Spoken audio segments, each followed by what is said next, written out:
Good morning. Good morning, Mr. Chairman. Good morning to all the members of the council.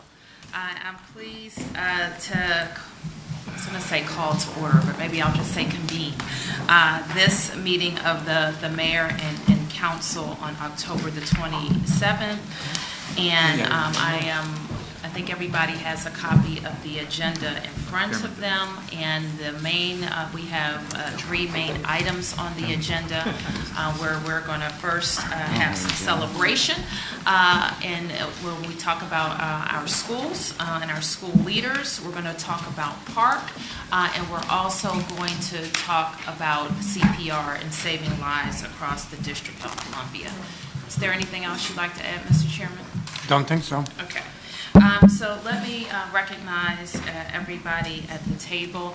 As we're focused on education today, I have invited our entire schools team to be here. Jennifer Niles is immediately to my left, and she's the Deputy Mayor for Education. Hansel Kang, the State Superintendent for Education. Scott Pearson, who's the Executive Director of the Public Charter School Board.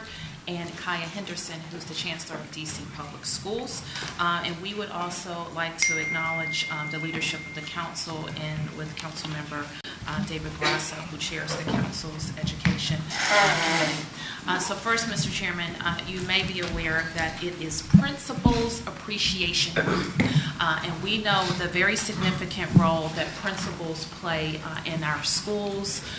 They hire staff, they supervise staff, they interact with families, they are construction managers, managers of maintenance projects and fields. Are leaving anything else out? Construction, fundraising, disciplinarians.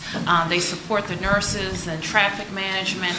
Principals are very, very important to a school community, and they're very important to the community, but most of all, they're important to the children. And so we wanted to acknowledge 4 outstanding principals in our public schools today. And let me start by introducing and acknowledging Anita Berger. Anita is the principal of Banneker Academy.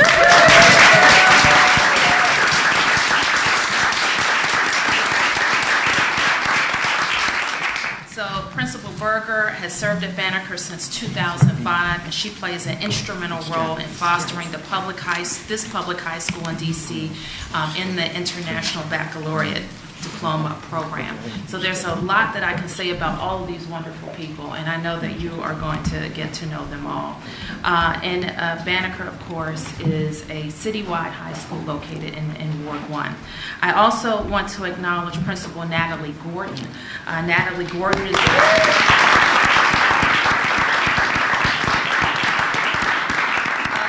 Jefferson Academy Middle School in Ward 6, and she's been the principal since 2010. Principal Gordon has over 18 years of experience in urban education with particular expertise in starting up new schools. And we're very proud of Principal Gordon and the work that she is doing for this Ward 6 middle school. I also want to acknowledge and thank and appreciate David Landrieu. And he Principal Landrieu is the principal of Key Elementary School, and he has served at Key since 2001, where he has consistently led high levels of student achievement. And Key has the distinction of being the only public, private, or charter school in Washington, D.C. to be recognized by the United States Department of Education as a National Blue Ribbon School. Let's give the principal. I also want to recognize Jessica Cunningham, who has served as the principal of KIPP DC.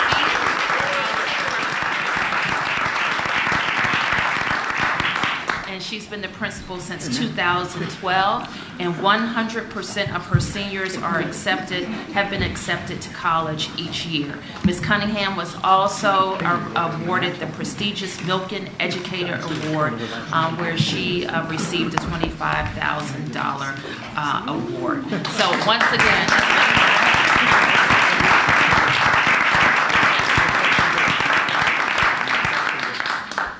So we know that I already went over the long list of things that principals must do to make sure that our children are learning and working well, but they are also responsible for working with the team of people that I introduced earlier. So today, we've passed out some materials, and I'm going to ask you to turn your attention to the presenters to talk about the Partnership for Assessment of Readiness for College and Careers, also called PARC. So this is an annual standardized test, as you know, and this is the first year that we will be reporting on PARC.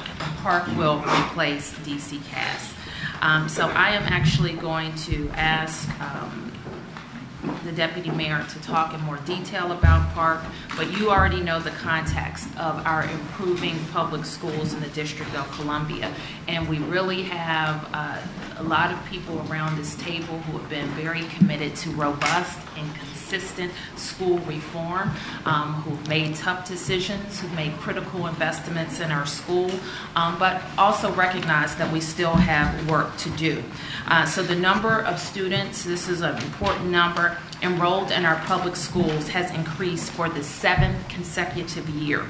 In the 14-15 school year, the graduation rate for public schools increased 4 percentage points, and we continue to be known as the fastest improving urban school district anywhere in the nation.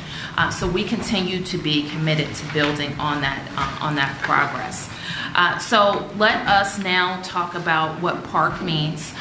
We have all been concerned that too few of our students who graduate and enter college find that they're not ready once they get to college. And so we need a more rigorous assessment to understand where students are and what they need, not only to graduate, but be successful in college and career. So that's why we're using the PARC assessment. So let me turn now to Deputy Mayor Niles to talk about where we are with PARC. Good morning, everyone. It's a pleasure to be here. This morning, because we have our superintendent, the executive director, and the chancellor speaking, I wanted to frame 2 big ideas for you before we share the results of the high school PARC exam. The first is that this is a key component of the continuous improvement that we are making in our schools. So we will talk about how PARC is important to the city, because we as a city need to know how our students are doing and whether they're truly prepared for college and career.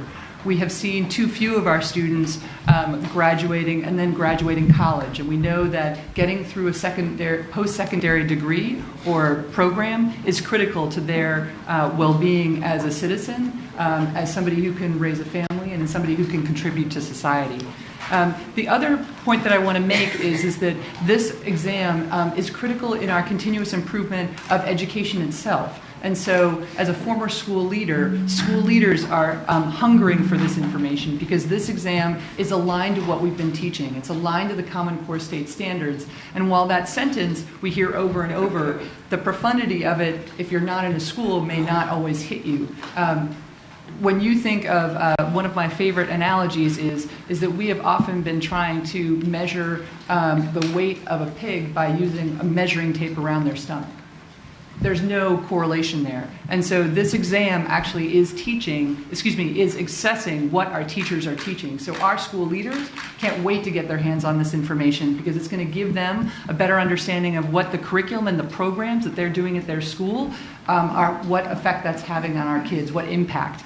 Similarly, teachers can't wait to get their hands on this information. They want to see how the students that they taught did. And what they want to know is, sure, they want to celebrate what students knew well, but they are constantly improving their practice and need more direct information about how to do that better and better. And we have a committed group of educators in DC like no other city, and that's a testament to being the fastest growing state in the nation and district. And so it's those 2 ideas that I want to help frame the conversation today, that this is a critical component. This is our baseline year of having a piece to this continuous improvement puzzle about not only are we already on a trajectory going up, but this is a key feature for us to really go through the roof.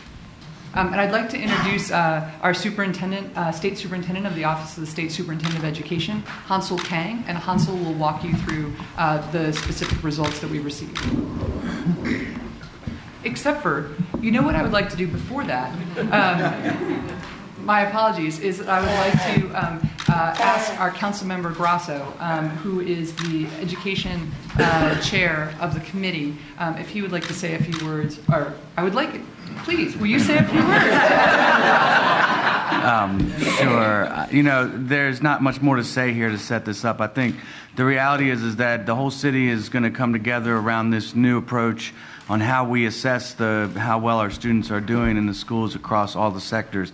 The most important thing to note here is that it is both the charters and the traditional schools that have engaged in Park as a new baseline for our entire city. And although it might look like we're taking a step back, in fact, we're taking a huge step forward in being able to accurately assess and know where we need to go from here. So this is, I think, a good starting point, and I'm happy to be doing it here as a mayor-council breakfast because I think it's important for us all to be supportive of this and really wrap our minds around this effort. And I just note, and I know that Superintendent Kang and Scott Pearson and Kai Henderson are going to talk about the results specifically, but one thing I want to remind folks is that this is not the only measurement of success in the city for how our schools are doing, and that's important to keep in mind as we move forward. This is one measurement, that's an important measurement, but even the president himself this week has cautioned us that tests are not the only answer and that we have to look at other measurements as well and other ways to assess the quality of our schools. And those will be discussed, I'm sure, further today. So thank you very much.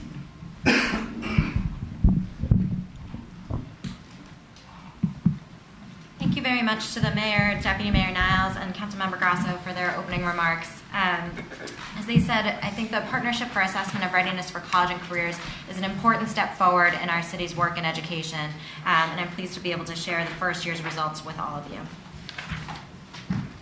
So we know that while the park is an important step forward, that it's part of many years of hard work that's been happening to raise the bar for education here in DC, and you can see some of the important milestones here on this slide. The major issue that we were trying to solve by moving to the park assessment was that in DC and across the country, we saw that too many of our students were unprepared for the first year of college coursework and unprepared for the workforce. We saw that too many of our students, even those who had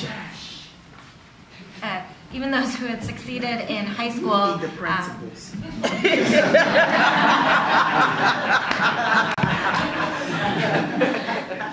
I was going to point out I spent a lot of time in the principal's office. Going up. Principals scare me. I hear about principals, I get scared. Sorry. I've served a lot of roles in education, but I've not been a principal. So we've seen that too many of our students across the country and in DC are actually unprepared for college coursework. Even those who have done well in high school, graduate from high school and go to college, we see them having to take remedial classes and struggling in that first year. And that's the major challenge that we've been trying to solve through the PARCC assessment. So DC students and students in 11 other states took PARCC in the 2014-15 school year for the first time. Again, this was developed through a consortium of states together with input from educators across the learning spectrum, both in K-12 education and in higher education, to make sure we really understood what it would take for students to succeed in that first year of post-secondary education. There has been active participation by DC educators in reviewing the questions and items that are used on the test and in the performance level setting process. The two tests that we'll be presenting on today are the second bullet at the bottom here, the English 2 and the Geometry Integrated Math 2 assessments in high school. The other PARCC assessments that were taken last year were in English Language Arts/Literacy and Math in grades 3 to 8, and we'll be sharing those results in a few weeks in mid to late November. Just to highlight the difference between DC CAS, our previous assessment, and PARCC, we've shared here an example of a 7th grade DC CAS question prior to Common Core. And so the composition question one year was, in a well-developed composition, describe what you consider to be a perfect vacation. That was it for the prompt. We asked students to write just based on their imaginations and answer that question. On the PARCC assessment, in contrast, We've asked students to read a passage from The Count of Monte Cristo and a scene from Blessings, another text. We've asked them to think about the similarities and differences in how the authors develop theme and write an essay that cites evidence from those texts. This is much more aligned to the kind of thinking and writing our students are asked to do when they get to college and the kind of critical thinking and writing we all have to do in our jobs every day. An additional point of background, so 92% of students took the PARCC test online this past year, which was the result of a tremendous investment from the administration and the council in the technology infrastructure in our schools, and represents the really hard work of many educators in getting our students ready through digital literacy as well as through content. And you can see here the number of students who took each assessment. About 3,500 and 3,600 students took our English 2 and Geometry and Integrated Math tests.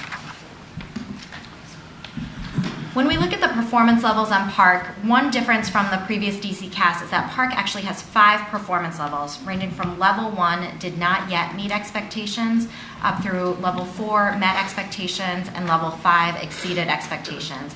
And those levels 4 and 5 are the levels that are considered college and career ready. Those levels that show that our students would be on track to succeed in first-year college coursework without the need for remediation. So now getting into the results. On the English 2 assessment, we found that in our first year, 25% of DC students met or exceeded expectations, showing that they scored at level 4 or 5. An additional 17% of students approached expectations, meaning they scored at level 3.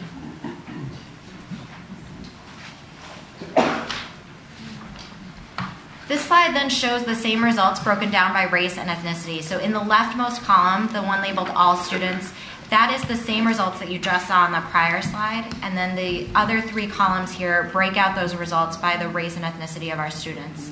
And what we see here is that we continue to have a stark achievement gap within our city in looking at the performance of our students. At the same time, if you look at the footnote below, we see that the vast majority of our students, as we know, particularly at the high school level, are African American and Hispanic. So 78% of the students who took the English 2 assessment were Black and 13% were Hispanic. And so we know that in order to improve our overall results, we must focus on the needs of these students in particular. This next slide shows our English 2 results by special population. So again, on the leftmost column, you see the all students result repeated again, and then you see the results for our students in special education, our English language learners, and our economically disadvantaged students. And you can see here again that we continue to have major achievement gaps, and we know we need to do more to support our students with special needs. Moving on to our high school math results. In high school math, 10% of our students met or exceeded expectations in this first baseline year. Again, meaning that 10% of our students scored at levels 4 and 5, showing that they were college and career ready. An additional 24% of our students approached expectations, meaning they scored at the level 3. We also see here that the majority of the preponderance of our students were in the level 2 category, showing that we have work to do in moving them forward. Again, in looking at our math results by race and ethnicity, we see that we continue to see achievement gaps play out. And again, our math results by special population. I'll also note here that across the PARCC consortium, although states are continuing to release their results in their own ways, the high school math assessments overall in every state were the biggest area of struggle, not only for DC, but for all of the PARCC states. And we know we have more work to do to better prepare our students. So shifting now to focus on the supports we have available for families and educators. Today on our website, osce.dc.gov/PARCC, we have resources for families, educators, and schools to understand the PARCC score reports and help support students. For the educators in the room, I'm particularly excited that last Friday, PARCC released the equivalent of a full-length test in each grade and subject. Not only the questions, but also the answers and sample student work at each level, which is an incredibly rich instructional resource, far beyond anything we've been able to provide on the DC CAS in the past. So we're very excited. Those links are up on our website and are free and open for anybody to view, for parents to better understand the tests that students are taking, for all of us to understand, and for educators to use in their classroom practice. Coming soon, we are also creating a reporting portal for educators to dive more deeply into the results, and we're also creating individual student PARCC score reports that will be sent home to families. Just to speak to those individual reports for a minute, one of the things we are excited about is that these reports will share more detailed information with families about where their individual student did well or needs more support. So in addition to giving an overall score for the English assessment, it will speak to how the student does in understanding fiction text versus nonfiction, how they did in their grammar versus conveying ideas through writing. And so we'll provide more detailed information. It will also provide information about how the student scored relative to their peers this year throughout his or her school and throughout DC, and also their performance relative to peers on PARCC as compared to last year's DC CAS. Finally, in terms of what we can expect next. So obviously today we've released our high school results, and we will be posting both these statewide results and school level results on our website later today. Tomorrow, on October 28th, the U.S. Department of Education is releasing the results of the National Assessment of Educational Progress, or NAEP, which is the test given in math and reading in 4th and 8th grade. And we're excited to see both our statewide results for DC as a whole, including our DCPS schools and our public charter schools, as well as DCPS's results on the Trial Urban District Assessment. In mid-November, we will be releasing PARCC results for grades 3 to 8.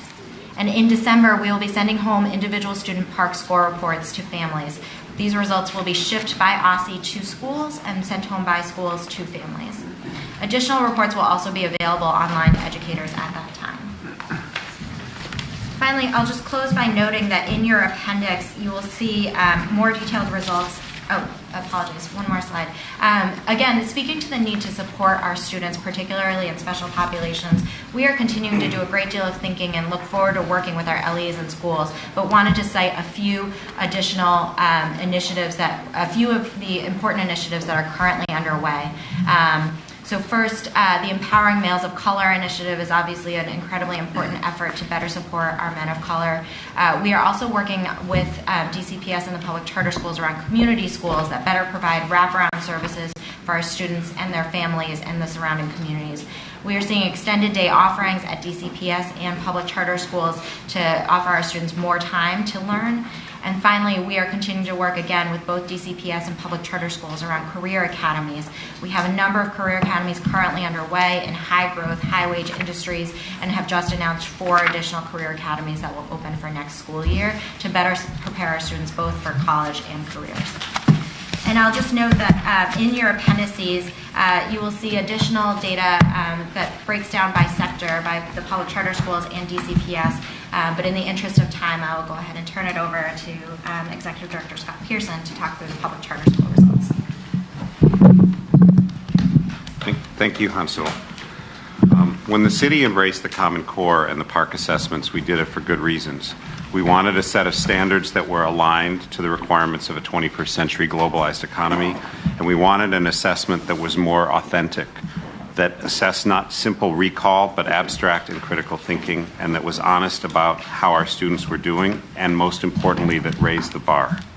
And we adopted these new standards and this assessment from a place of strength. As the mayor said, we just released data that showed that enrollment in public schools in Washington has climbed for the 7th year in a row. Our graduation rates are up. According to NAEP, we're the fastest growing urban school system in the country. And we're going to see data tomorrow that I hope will confirm that. We knew when we set this bar for ourselves, this higher bar, that the early results would be sobering, and they are. But I want to stress that this assessment and these standards are the very tools that we need to take our school improvement to the next level. We're asking our 5th graders not just to multiply fractions, but to solve complex word problems involving multiplying fractions. We're asking our 10th graders not just to write a personal reflective essay like Hansul showed, but to write a critical essay comparing, for example, 2 of the Federalist Papers. We have set the stage for the next chapter of educational improvement in the city. Today, we're at the start of that journey. It's a sobering start, but one against which we will benchmark our progress for years to come. It's worth noting that today's results are a quite limited set of information. First of all, it's just 10th grade English and just geometry. We've never before only released high school data. And I expect we never will again, because in the future, Park will release all data for all grades at the same time. And also, as has been said, it's just one metric. At PCSB, we look at this, but we look at many others. We look at year-to-year student growth, graduation rates, passage rates on AP classes, college acceptance, and many other indicators to get an accurate view of how our schools and students are doing. So while today's release is important, it's just part of the story. So with that in mind, here are the data for public charter high schools, every one of which is a non-selective school. We always look carefully at subgroup data, and we also focus, as is appropriate, on level 4 and 5, but we also look at level 3 because that's approaching college and career readiness, and it's also the level that's most closely aligned with last year's DC CAS proficient. So what we see is that in English language art, 23% of students met expectations and above, and in math, just 7%. By subgroup, we see that 20% of African American students met expectations and above in ELA, and just 5% in math. Hispanics were 19% met expectations and above in English, and 9% in math. And the very few white students who took the test, 82% met expectations and above in English and 63% in math. And similar results as we saw for the city in economically disadvantaged, 19% in English and 4% in math met expectations and above, and just 5% of special education students and just 1% in English and just 1% in math. I want to celebrate our highest performing high schools. These are schools that had percentages of students who met expectations and above in English and later in math that exceeded the state average. So reading from the top, Basis DC, 73% of their students met expectations and above. Seed, Basis had a very small 10th grade class. It was only about 12 students. Seed, which is a boarding charter school, 64% met expectations and above, and nearly 100% approached expectations. Washington Latin, 63% met expectations and above. Thurgood Marshall Academy in Ward 8, 56% met expectations and above. And National Collegiate Prep, also in Ward 8, 33% met expectations. And finally, Capital City High School and Cesar Chavez Capitol Hill. In math, the results were not as strong. Fewer schools exceeded the state average. Basis DC, again, with a small population, 100% of the students met expectations and above. Washington Latin with 32%. KIPP College Prep with 19% meeting expectations and 60% approaching. Cesar Chavez, Chavez Prep with 14%. And finally, Thurgood Marshall with 13%.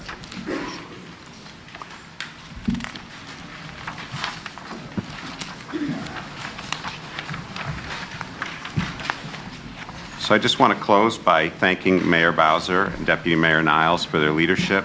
And I also want to thank Hansul Kang, who in my 4 years in this job has built the most collaborative and competent OSSE that we've had the pleasure to work with. So thank you, Hansul. And also my colleague Kaya Henderson for her extraordinary work in leading DC Public Schools. Jenny, Hansul, Kaya, and I have formed a real team, and as team members do, we push each other to improve, even as we work on common solutions for the day. And that's good for students and families. So thank you to all of you. And now I'll turn it over to my colleague, Kaya Henderson.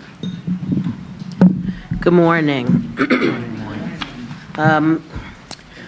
You have heard my colleagues talk about why we switched to the Park and that it is a much harder test. And I want you to be very clear that we're not making any excuses for the data that you see today.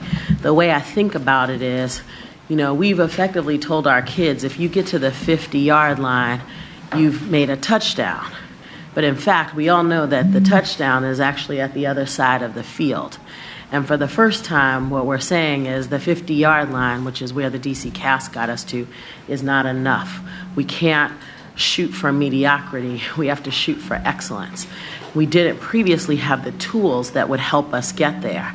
But in fact, these states got together and put together an assessment that is worthy of our young people and that really measures what it's going to take to be successful.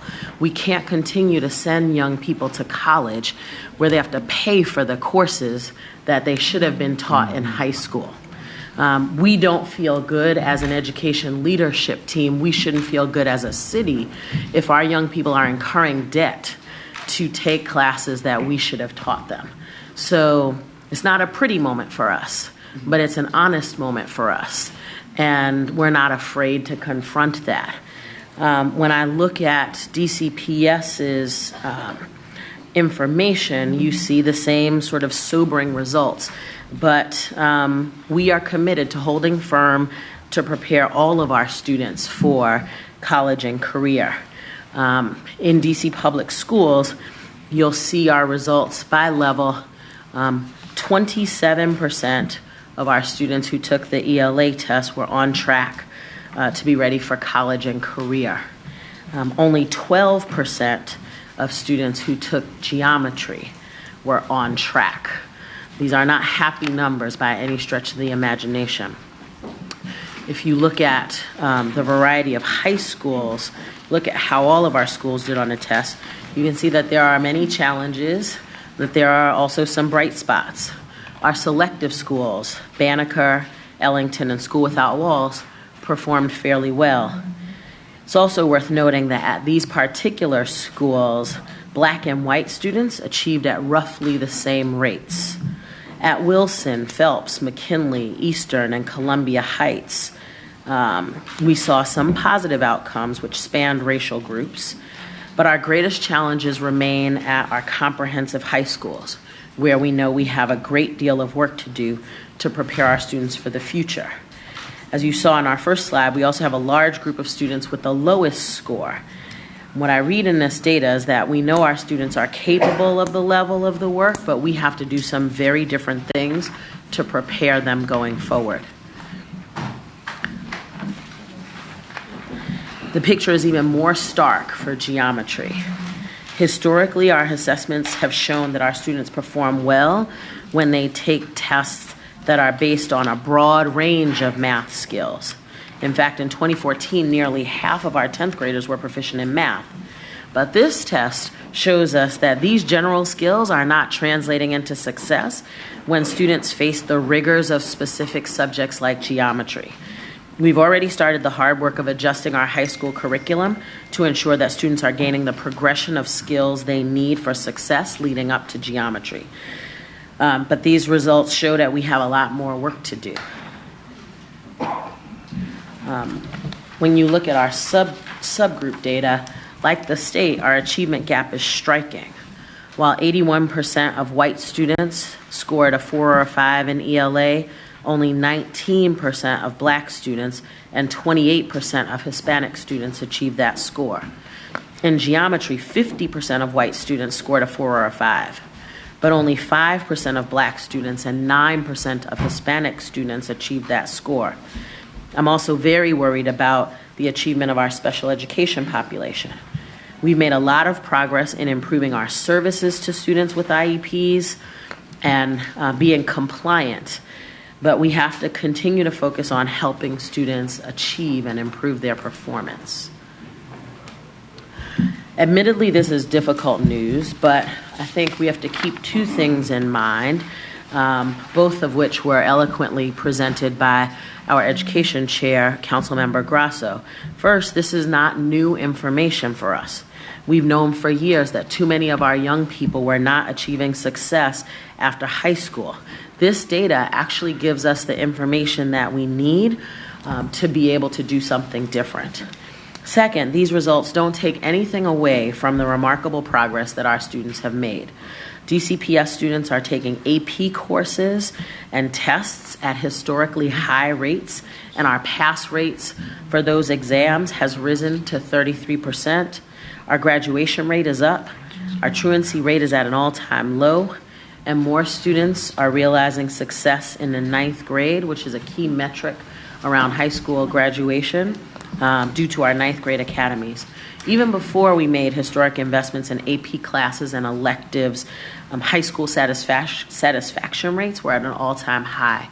And we know that when kids enjoy school, they come to school and engage differently. As Superintendent Kang mentioned, we've dramatically expanded career academies and summer internships that give students the skills they need for success in high-wage, high-growth careers. I'm confident that while we aren't where we need to be, we're doing the right work to help prepare our young people for the future. I also know that there's a lot more work that we need to do. And so I look forward to working with you, especially this budget season, as we look at key strategies that we know can push our students towards success. Thank you.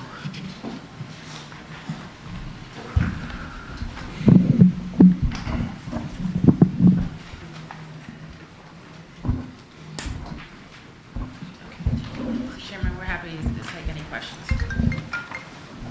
Thank you, and thank you, each of you, for your presentation. Let me see if members have any questions or comments. Let me just, do you have anything you want to say at this point as the Education Committee Chair? I mean, I think it's pretty amazing just how much collaboration has gone into preparing for this moment, and so it's really important to note that this isn't a huge surprise for people. We know what was coming. We've prepared for it, and now I think it's an opportunity, and we should look at it from a very positive light to move forward with this opportunity to put some changes in place that it can actually get us to a new place. And also, we're not alone. This is every jurisdiction, and the ones in this country that aren't doing the park or aren't doing this kind of assessment are just continuing to put their head in the sand and not actually looking at reality, because we know from past other states like Tennessee and other places, the experience is that when you do this, you actually get a more honest assessment. You can actually move forward in a better way and ultimately see real results. And finally, the final goal here has to be that every single student who leaves DC schools is college and career ready. Forget about the tests, forget about all the numbers, forget about all the statistics and percentages. Are our children prepared to go into either a career or into further education? And right now, from the looks of it, they're not. And you could ask any university in the country, including our own UDC, whether or not our students were prepared or are prepared. And it's a tough answer because they're trying to do their best to get them prepared, but they're not entirely prepared at this point in time. So this gives us the opportunity to be honest about that and move forward. And I think we have the right team in place to do this, and I'm really proud to work with them on a daily basis to make this happen. Thank you. Councilmember Orange?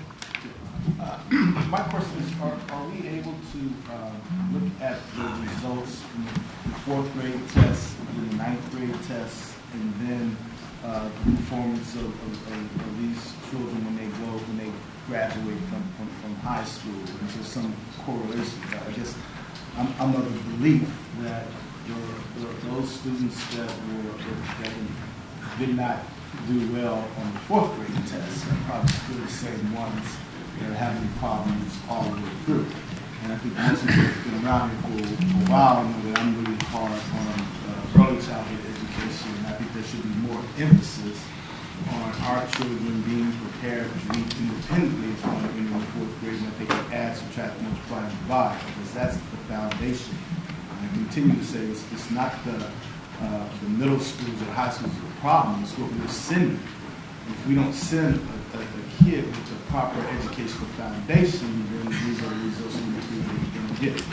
I'm pleased that Councilman Grosso is going to hold a hearing on a bill that I put out, the Thurgood Marshall Marion Barry Learning Academy, so we can begin to track these students at a very young age and see what it is that we really need to be doing to address this in a more comprehensive way. But I think also just looking at the data, 4th grade tests, 9th grade tests, high school graduation, and how we do it. And Mr. Chairman, I just asked Jenny to comment on the school districts that surround us who are also on park. Just a little bit more so we know. Great. Actually, I was going to pass that down. So each park state is releasing its results in its own way, but we're fortunate in that Maryland, our neighboring state, also administered park, and we're looking forward to seeing not only their statewide results, but their district level results, particularly for Baltimore and some of their other large districts, and their school level results to see both how we compare, but also where we can learn from their strengths and areas for growth. I think to your point about looking at data over time, I think that's incredibly important, and I think that as we have more years of park data, given that this was just the first year, that we'll certainly be able to do that. I think another reason why, as Scott Pearson said, we're all eager to see the elementary and middle school results is particularly for our elementary school students. We know that many more of them will have benefited from the pre-K investments that the city has made, and so we're looking forward to seeing what those results look like. And my final question is, while I have you as captive audience, why is it taking so long for us to come to a decision to provide high school diplomas to our population of students that have passed the GED test? In Maryland and Virginia, they can get the high school diploma. And we know that if one was to go into the armed services, that there's only a certain amount of GED students that they take. But for high school diplomas, you just go right in. So it seems to me that we're at a disadvantage in not being like surrounding jurisdictions and providing a high school diploma once a person passes the GED test. Well, Councilmember Orange, we support it. Our position is that we support it. I know that Jenny has been working with the state board. And the state board is considering it. And I know, Councilmember, you have a bill in committee as well. That's right. And that's your bill, okay. And so we would be happy either way, if the state board was able to approve it or if the council was able to. And Mr., just so you know, Councilmember Orange, we have given the state board an opportunity, I think, to have a full thought on this, and they're going forward with the conversations. And I want to thank Jack Jacobson, the president of the board, who's really worked hard to try to pull together the board to fully understand this and have a vote on it, and hopefully they'll vote in November. Obviously, we'll continue to watch it in the committee, and I'm committed, as you are, to making sure that all these folks have a state diploma at some point in time. Councilmember Alexander.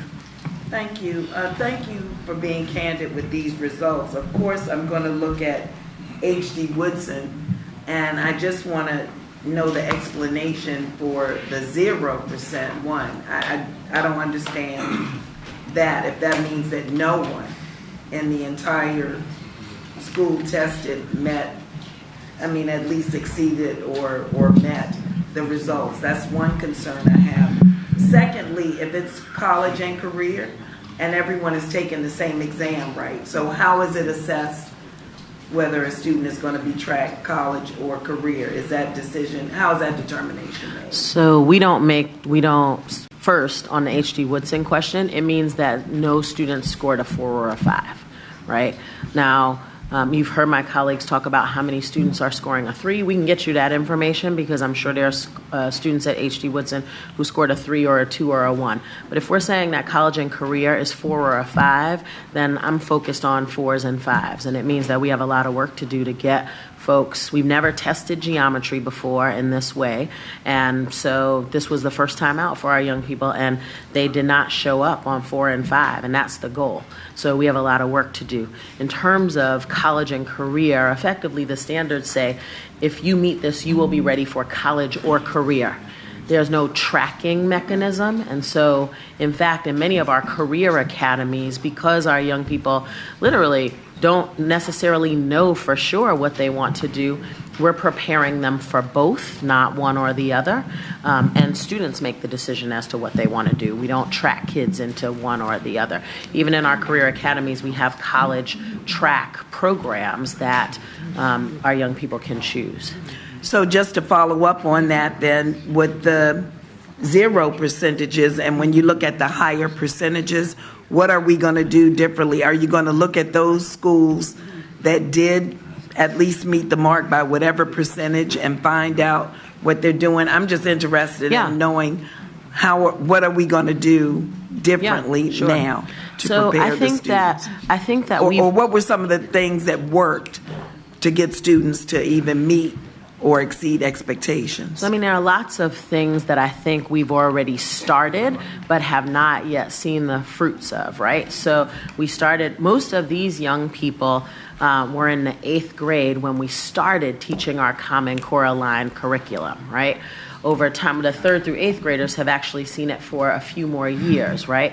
So these people have had the least exposure to the new curriculum, right? But what we know is when you pass 9th grade algebra solidly, you're in a better position to pass 10th grade geometry. We started 9th grade academies, and we're seeing our 9th grade algebra rates pass rates at a much higher level than before. So we expect to see, better increases. If you look at my budget for this school year, I've made investments in high school, right?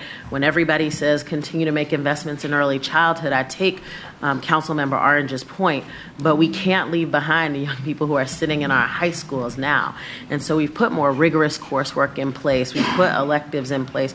We believe that these are the things that are going to help our folks. We have extended day in 44 schools. In some of our schools, we need more time, and so we need to look at how we spend more time with our young people. I don't actually think that we change what we're doing. I think we have to deepen some of the work that we're doing. You know that we've had a focus on our 40 lowest performing schools. What I've said to my team is they're still not moving fast enough. We have to double down. And so we've opened an office of instructional practice to figure out how we make teachers get better more quickly in our lowest 40 schools so that they can deliver the kind of results for our young people that we're looking for. This is not a what else do we need to do. We're doing the right things. We literally haven't gotten started on them except for the last couple years. So part of the reason why we didn't tie test scores to teacher evaluation this year is because we knew this was going to be a year of transition, and I didn't want my educators all freaked out. We didn't know what the test was going to look like, and so we fully expect that with the investments that we've made, the continued professional development, the deepening of the curriculum, and some additional strategies, that we'll see growth.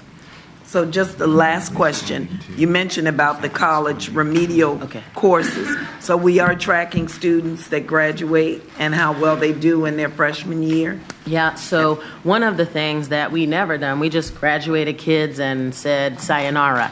And so I've asked my college and career team to keep track of our young people for 2 years to figure out where they are and what's going on with them. We expect, I don't think that right now they're not going to have to take remedial courses, but I think over time you'll see them having to take less and less because we've beefed up what we're doing on the K through 12 front. I think that pretty much concludes it. The numbers are sobering, but on the other hand, there's progress. We're making progress, and I think that's important. Why don't we move on to the next item? Thank you all. Thank you. And I just want to make sure I got all of my questions out.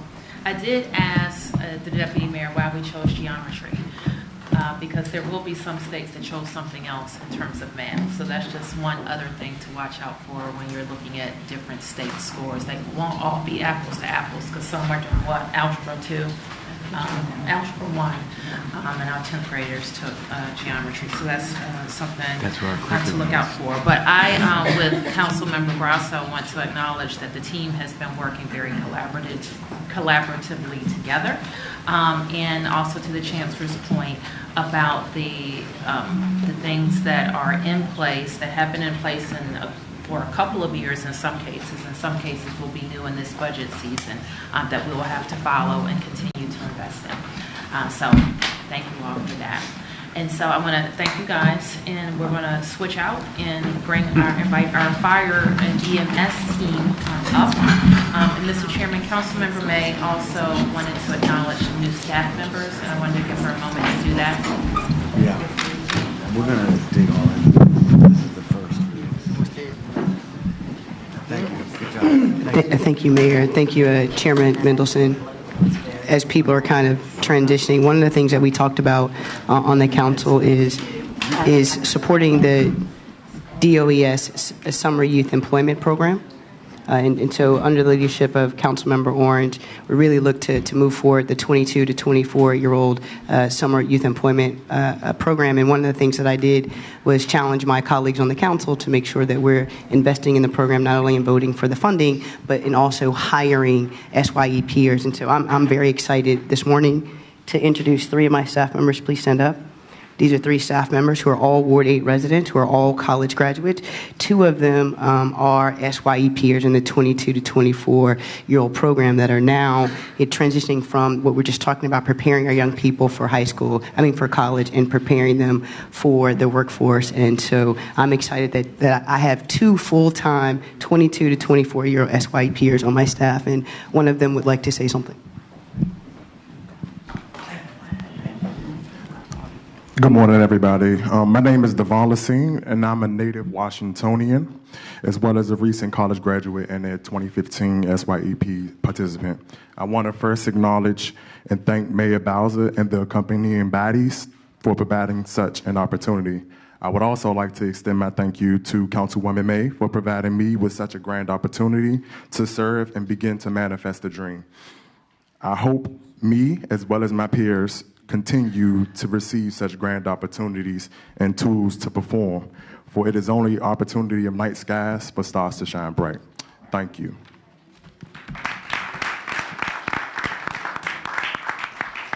Thank you, Mr. Chairman. Thank you. Mayor? Mr. Chairman, because I think right after we turn to Chief Dean, we're going to transition to the hallway. So before we do that, I wanted to acknowledge the Attorney General for any comments that he may have. None at this time. Thank you, Madam Mayor. Right. Yes. We're all good? Okay. We want to talk about Hands on Hearts, and it is a new initiative, and I want to thank the fire chief for being focused, like we all are, on making sure that we save more lives across the district. So this initiative, we're calling on 5,000 DC residents to get trained in CPR. And this is one of many strategies that we all need to promote to make sure that we are transforming our emergency medical services. What we will demonstrate with the council members today is a hands-only CPR, so no mouth-to-mouth. And this is, we think we can get more people trained that way.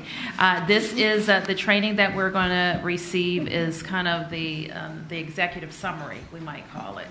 So it's a shortened version of the training, but it will also allow Washington residents to help save a life. What we know is that the first person on the scene of an emergency is often a mom or a dad, a sister or a brother, a neighbor or a friend.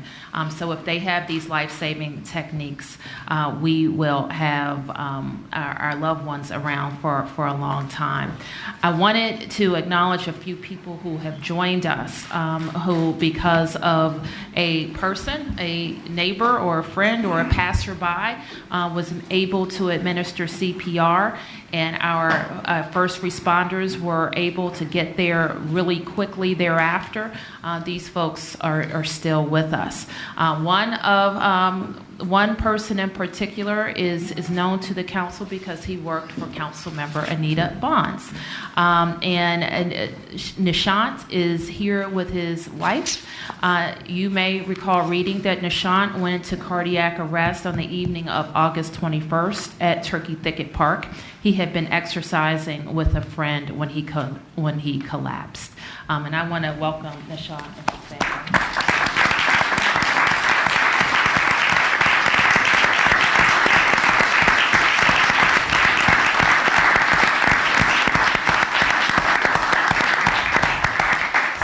Dr. Abigail Lee is here. It's Dr. Lee. And Dr. Lee was nearby and asked Nishant's friend if they needed help. And while 911 was being called, Dr. Lee began CPR. So DC Fire and EMS then responded with Paramedic Engine Company 26, Medic 17, and an EMS supervisor. 2 of those providers are also here today, and we want to thank them for their fast action, Marsala and Tyrone. we want to thank our firefighters.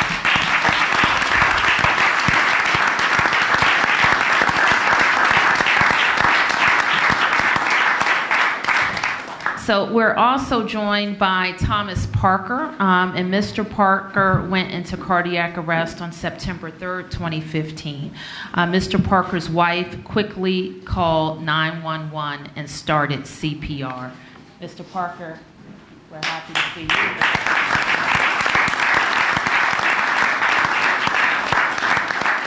So paramedic engine company 13, ambulance 13, and ladder truck 4, and EMS supervisor 4 responded and gave life-saving treatment to Mr. Parker.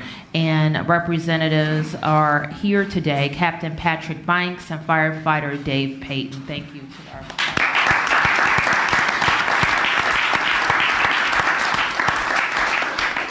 And finally, we are joined by Andrew Nason. Mr. Nason went into cardiac arrest. Oh, this baby. Went into cardiac arrest on September 7th, 2015. Mr. Nason is here with his wife, Elizabeth, and Leo Nason, his 2-year-old son. As well as Martin and Virginia Nason, his parents. Mr. Nason was saved by paramedic engine company 20, ambulance 20, and EMS supervisor 5. Those crews are represented here today by Captain Queen Anue, firefighter paramedic Derek McMahon, firefighter EMT Joe Beach, and firefighter EMT Kevin Devine.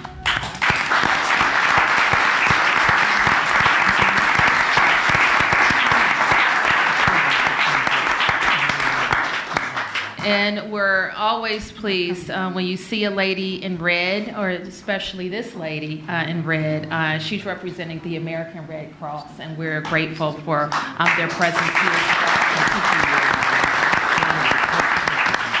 And we're also grateful to our volunteers who serve as our EMS Advisory Committee, led by Cynthiana Lightfoot. So we want to thank them for their leadership today. So now I'm going to turn this over to Chief Dean, and Chief Dean will tell us what we need to do out in the hallway, and we'll get trained. Mr. McDuffie. Just really quickly before the chief goes, I wanted to thank the mayor for bringing this and making this a part of the agenda. I have worked with Chief Dean and wanted to acknowledge Stuart Burlow, who's with the American Heart Association, who's worked closely with the Committee on Judiciary. Some of the members of the council staff know and the council members know. It's something that the Judiciary Committee has been working on pretty extensively over the last several months. In fact, on October 1st, along with Heroes for Hearts, I, along with my entire staff, got trained in CPR right down on the first floor of the Wilson Building. And it was such a great experience that we extended the invitation to the entire council to get trained. And I want to thank those staff members and members who did take the time, only 20 minutes, to get trained in CPR.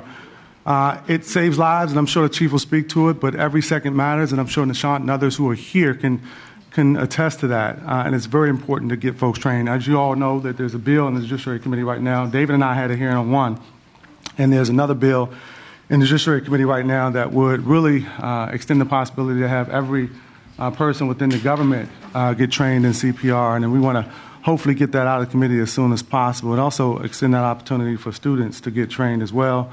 And so there's a lot going on right now in the city in terms of CPR, and I think it's only fitting that we have this exercise today. So thank you, Madam Mayor, for making that happen today, and thank you for the members of the council and staff who participated in CPR training just last week on Friday. And thank you, Mr. McDuffie. Yep. Well, I just wanted to put a question on the table, and you had made a slight reference to it. I've gotten a couple of requests from people about should we make it mandatory for our high school seniors to get CPR training, and I'd like to see There's that actually happen. a bill in the committees that we've been working on. Yeah, we've been working on that. And there's a law in Virginia, I think it's called Megan's Law, is it, Barbara? Where they implemented that after a young woman who was in middle school age actually lost her life on the playground during recess, and there was no one there to perform CPR in time. And so Virginia's passed it. I believe Maryland has as well, and the majority of jurisdictions around the country actually require that students be trained in CPR as a graduation requirement. And the committee We talked to David Grosser, and we're looking at that with the bills that are in the Judiciary Committee to make that mandatory. We did have some testimony. I can't remember who from the executive actually testified to it. But, I mean, we're talking about 20 minutes, 30 minutes to make that training. It's a course of 4 years in high school, so it's something that we're looking at doing right now. Just a one note on that, Madam Mayor. The reason why we haven't jumped right onto it right now is because there already is CPR training in our schools, and we want people to know that. Christina, what grades is it again? 8th and 10th grade curriculum at DCPS includes CPR training. The question is, can we spread it all over all sectors and all schools? And I think that's the value of moving forward and probably doing this in legislation. Thank you. Well, we're happy to work with you and see what all the implications are and how it can be fit into the school day and school year. Exactly. And we have a goal. I wanted it to be 100,000 DC residents trained. And so the more that we do, the better. We also have, I think we've already sent down, if we haven't sent down, we will be sending it down, a bill that would streamline requirements and training for defibrillators. I know the council took up this issue for some of our public buildings a couple of years ago, but we would also like your attention to how we can streamline the process for defibrillators. Chief. Thank you, Mayor Bowser, and I want to thank you and the council for your support of this initiative. Before turning to our partners to congratulate them, I think it's important to understand that bystander CPR is the first link in what we call the chain of survival for sudden cardiac arrest. The second link is having 911 call takers who takes the call being trained in CPR and recognizing the signs of sudden cardiac arrest so that he or she can give the caller CPR instructions while waiting for help to arrive. And that third link is having well-trained first responders arrive in a timely manner to give CPR properly and effectively. We are not only working on our response times, but we're also want to make it a priority this fiscal year to make sure that all of our providers receive the best possible training in what we call high-performance CPR. That's what you'll be getting today is high-performance CPR, and you'll be being trained by our cadets who are graduating in December of this year. I would ask anyone at home today who is interested in receiving hands-only CPR should call us at 311 to set up training for themselves, their coworkers, and their neighbors. Anyone at all who can be a part of this chain will help survival. And as I'd like to just kind of congratulate our partners. Today we have here Crystal Knight, Director of Serve DC. We have Stuart Berlow, the Director of Government Relations, American Heart Association. Linda Mathis, CEO, American Red Cross, National Capital Region. Cynthiana Lightfoot, Mayor's EMS Advisory Committee. We also have Jackie Reeves, Director of Office of Latino Affairs, Dr. David Millsman, Georgetown U, and also Dr. Harvey Sloan, former mayor of Louisville, who helped kicked off this initiative. We're also joined by the American University Campus Police, Captain Barrett, and Officer Smith. And Calvin Smith from Bridgepoint Healthcare and Ward 8 Health Council is also here with us. In addition to those, we have a couple partners who are not here today, and they are the DC Primary Care Association, the Office of Latino Affairs, the University of the District of Columbia School of Nursing, the George Washington University School of Nursing, the United Medical Center, and the American University Campus Police.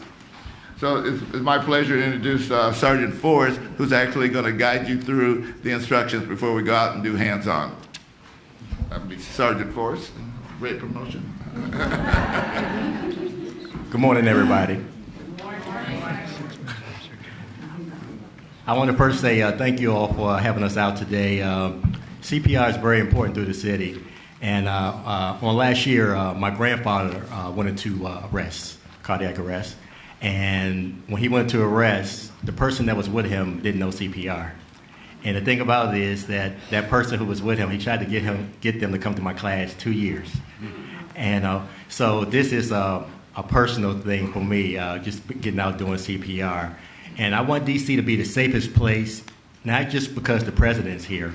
I want DC to be the safest place because if anyone goes into cardiac arrest or respiratory arrest, that any citizen or anyone passing by or visiting or traveling, that they would stop and call 911 and do hands-only CPR. Okay, today we're going to do a quick format of hands-only CPR. If you don't get anything else out of the day, just remember doing good compressions is what's going to save someone's life. We want to make sure you call 911, so even if you don't need us, it's better to call us, and that way let us assess the patient, okay? Clinical death starts 4 to 6 minutes. That's when the brain cells start to die. After 10 minutes, that's biological death. So that's why it's important to do compressions right away. So you don't have to be concerned about doing breaths, just compressions right away. So today we're going to do hands-only CPR. I'm excited about it. I love this stuff. I mean, I just love teaching CPR. And some of the council people who I've trained before in the past, I mean, I love this. And I appreciate it. And what we're going to do is, I'm not going to talk too much because you shouldn't give me a mic, but we're going to run our 1-minute video. And again, thank all our partners and everyone for coming out. And DC is going to be the best in CPR. And the number the mayor gave, hopefully we'll exceed that number. Okay, so now we're going to show our 1-minute video on hands-only CPR.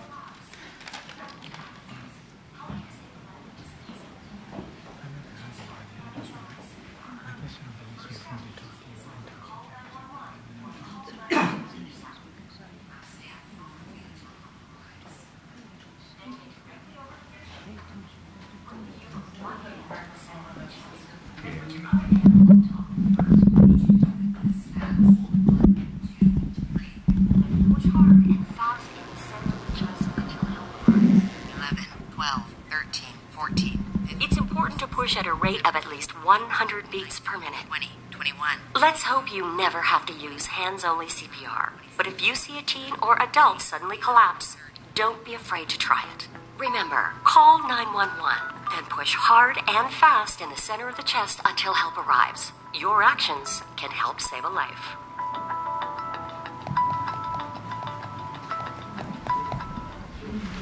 So we have the worst. We have the workstation set outside, one for everybody here at the table. So, you ready? All right. Here we go. Here, I'm going to subject the office. All right, thank you, Mayor. Thank you. Me too.